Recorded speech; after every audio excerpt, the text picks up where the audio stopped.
Para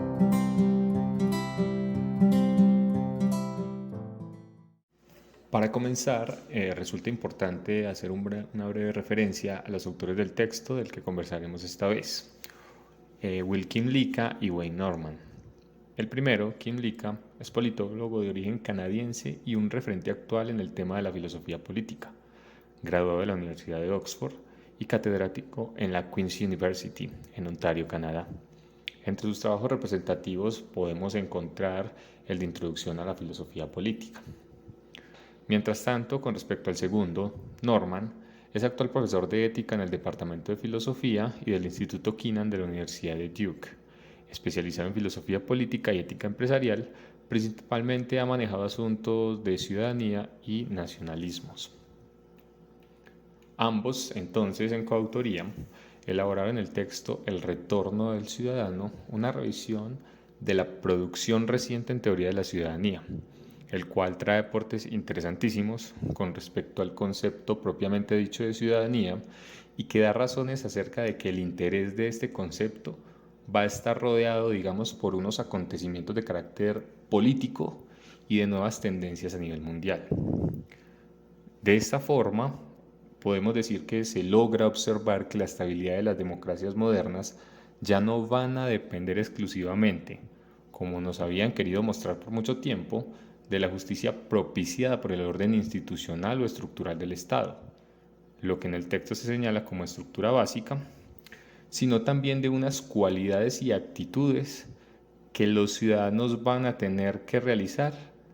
para el fin o un propósito mucho mayor en dicha sociedad. Estas van desde sensaciones ligadas a la identidad, a la patria, a lo nacional con respecto a los nacionalismos, a lo étnico y o también a lo religioso, con un elemento evidentemente más participativo de esos ciudadanos.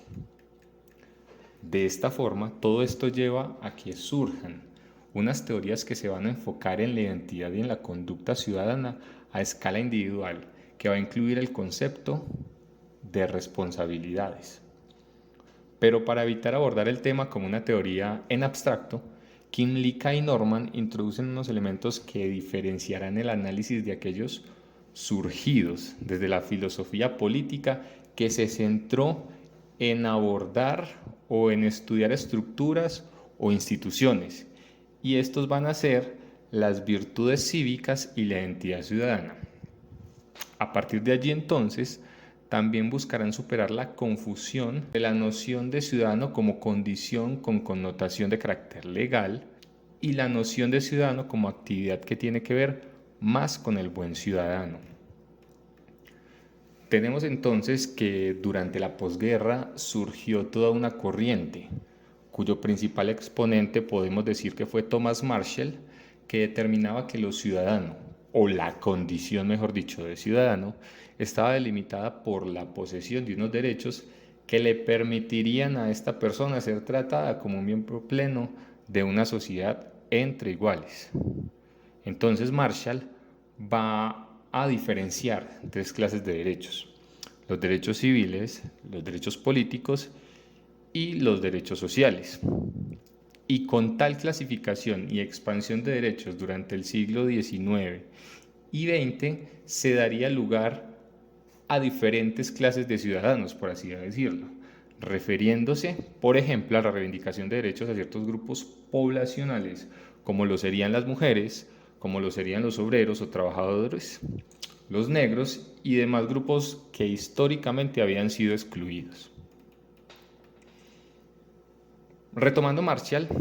entonces podemos decir que para el estado de bienestar es el llamado a garantizar el ejercicio pleno de la ciudadanía, propendiendo y protegiendo los derechos políticos, los derechos civiles y los derechos sociales a cada integrante de la sociedad, lo que lo haría sentir parte integral de ella con posibilidad de participación en ese entorno común. Esta concepción no estuvo exenta de críticas, por supuesto. Una de ellas, por ejemplo, buscaba que se complementara esta aceptación pasiva de los derechos, la cual pues consistía en que basta con que el Estado me los otorgue, con un ejercicio de actividad de responsabilidades y virtudes ciudadanas, como lo serían la autosuficiencia económica y la participación política. Dando paso con esto al abordaje de otra corriente que se centró en los debates de la responsabilidad, con una crítica recalcitrante a esa teoría ortodoxa que surgió tras la posguerra, tras la Segunda Guerra Mundial, la posguerra, pues la idea de introducir unos derechos sociales se volvía conflictiva en la medida en que estos resultaban incompatibles con las libertades negativas y los asuntos ligados al mérito. Eran económicamente ineficientes y llevarían al asistencialismo y a la servidumbre. Esta nueva corriente entonces va a ser impulsada por lo que los autores denominan como nueva derecha y que encontró exponentes o sus mayores exponentes políticos en personajes como Margaret Thatcher y Ronald Reagan. Entonces, esta nueva derecha cree que la satisfacción de ciertas obligaciones es una condición previa para la aceptación en una sociedad.